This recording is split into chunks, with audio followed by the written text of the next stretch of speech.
Hi, it's Steve. Today we're going to show you how to change the bellows on your front load washer, and it's a really easy job. All we're going to need is a 7mm nut driver or a number 20 Torx screwdriver. We'll also need a flat blade screwdriver and maybe a pair of needle nose pliers. Let me show you how we do it. Now, to do this repair, since we will be working near some electrical circuits, we'll need to disconnect the power first. We'll also need to pull the washer out far enough so that we can access the back of the washer to remove the 3 screws securing the top. So using a 7mm nut driver or our number 20 Torx screwdriver, we'll remove 3 screws across the back that secure the top panel to the cabinet.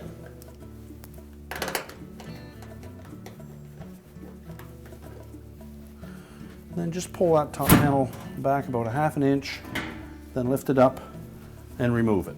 Now next we're also going to remove the lower access panel, and again there are 3 screws that hold that in place, and using either our 7mm nut driver or our number 20 Torx, we'll remove those 3 screws and then just allow that lower front panel to drop down and lift it away. We'll also need to remove the detergent assembly, so pull it out all the way, press the little locking lever at the back, and then remove it completely. We'll next remove a single screw that is located just to the left of that dispenser assembly.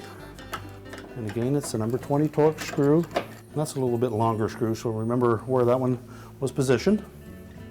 Now with the screw removed on the left side, we're going to take a flat blade screwdriver. I'm going to come in on the right side here from behind the console, and you'll find a little tab. Just depress that slightly, and then tilt the bottom of that console out to release it, and then go across the top and gently lift up on it and lift it over the edge of that retaining strap. We'll next open the door completely. Now across the bottom of the control panel you'll see a little opening right in the center, and we're going to take that flat blade screwdriver and just reach in there and depress the tab that secures the bottom of it. We can then lift that console away, and you'll see that tab that we were releasing. We'll just lift that up, set it across the top of the cabinet, and then we can go ahead and next remove 3 number 20 Torx screws that secure the door lock assembly and door switch to the front panel.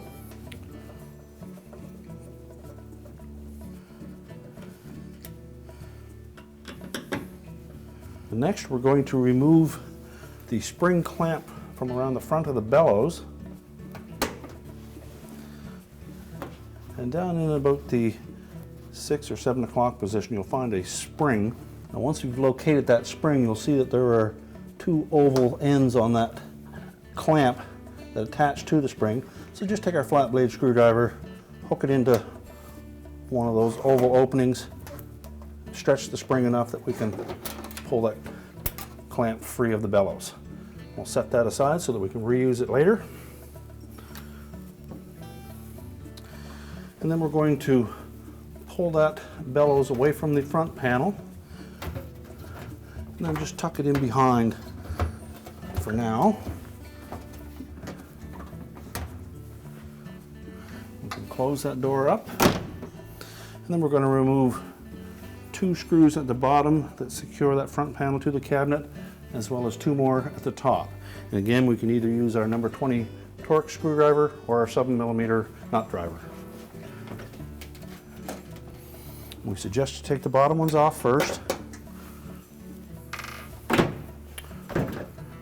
and just lift out on that front panel and support it carefully, and then remove the 2 top screws.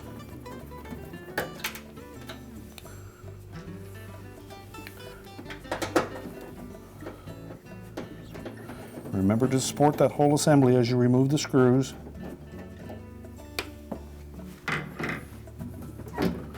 Then just tilt it out slightly at the bottom to disengage the top. Make sure that the door lock assembly pulls through the opening, and then we can set that whole assembly aside.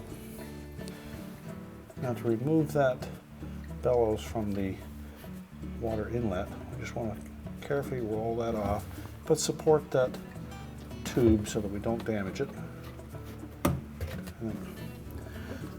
And then over here in the 1 o'clock, 2 o'clock position, you'll see a gear clamp that secures that bellows to the tub.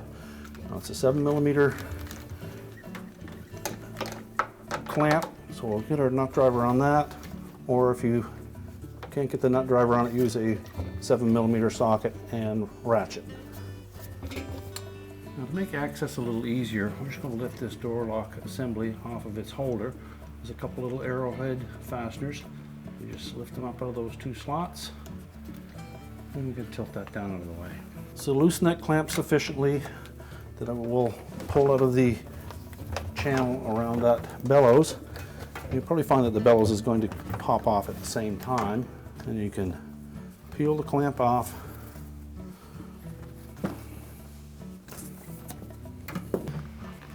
And we can now discard the old bellows. Now when installing the new bellows, we want to make sure that this little raised rib on the back side of it is going to fit into that groove around the front of the outer tub, and as well the flange on the bellows will meet up against the flange on the tub. And lastly, there's a little indicator tab on that bellows that we'll put at top dead center to align it so the opening for the fill tube will line up. Now when we go to install the clamp on this bellows, we'll want to moisten this little channel in here where that clamp will be positioned, and that will allow it to move easier on that soft rubber.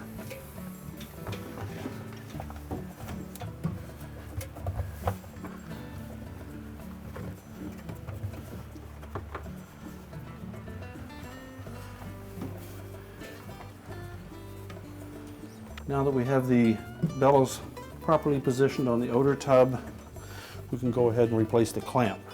So we'll very carefully tuck that in behind the inlet tube, and then make sure it fits into the channel around the edge of that bellows. Just pull that tub forward enough that we can get our nut driver or socket on the end of that clamp. Check to make sure it hasn't popped off anywhere, and then continue to tighten it. And once the clamp is secure, we can insert the fill tube into the opening on that bellows.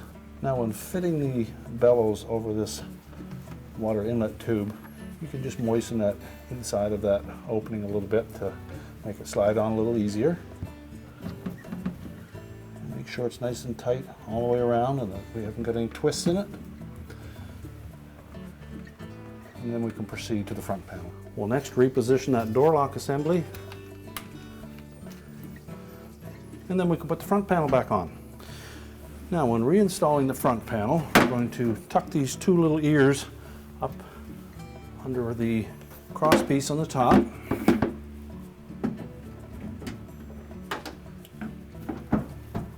And then we're going to support that whole assembly until we get those 2 screws installed.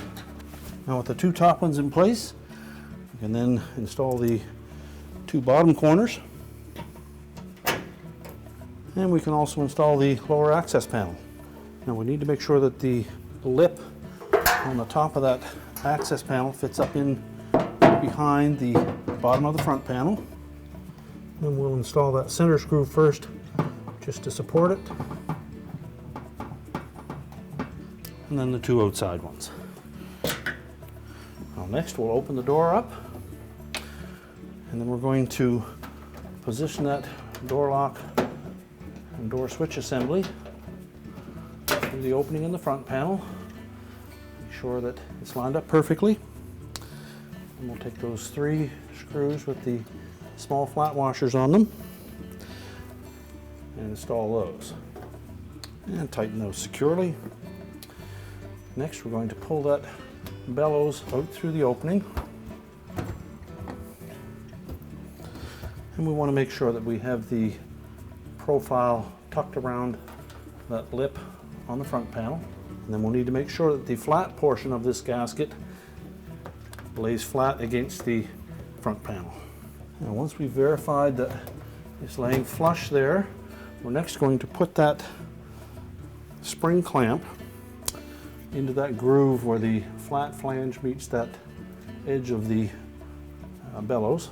We'll position that spring in around the 6, 7 o'clock position and make sure that the wire band is tucked in flush. Now once we have that clamp partway around, we can take our pliers and we're just going to grasp that loop on the end of the wire so that we can actually stretch the spring. So while holding that clamp in position,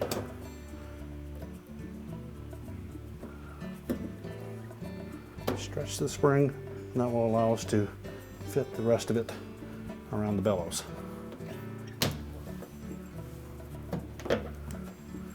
Now make sure it's seated right in that junction. Now the new bellows will be fairly snug against the glass, so first thing we'll need to do is clean any crud that's on that door glass off of there first, and that will allow it to fit a little easier. Now next we're going to reinstall our console. Now when reinstalling the console, we'll need to line up this projection here in that opening. We're also going to want to make sure that this one lines up where the screw will attach, and also this tab will fit through that slotted opening on the right hand side. So hook the bottom in first, line it up, and then just push sharply in on the bottom so that that tab catches on the bottom first. And then we can go along the top and lift it up over that white plastic portion and make sure all of those clips engage. And we'll secure it with the one screw on the left side. Next we'll install the detergent dispenser. Line up the slotted edge on the left with the little channel. Push it in. And then we can put the main top on. So we're going to sit that main top back about 1/2 inch from the back edge of that console. Lay it flat. Push it forward to engage. And then we'll install the 3 retaining screws across the back. We're now ready to reconnect the power, and our repair is complete.